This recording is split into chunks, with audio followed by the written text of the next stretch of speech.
Hello! In this video I will show you how to install ChatGPT Widget on VIVO iQOO Z10.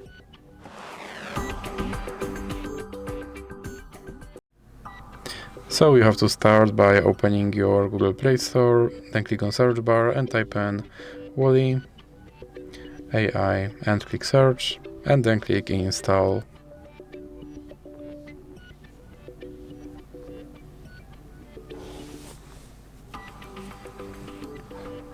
Now you can click open and click on this button to skip introduction.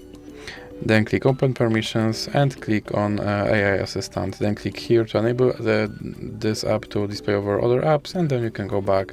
Now you can go back again and click start.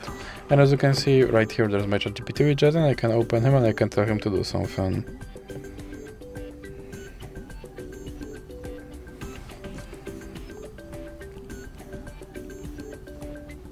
And as you can see, he responded. And if you want to remove him from your screen, simply drag him into the X icon in the middle. So that's it for this video. If you liked it, please remember to leave a like and subscribe.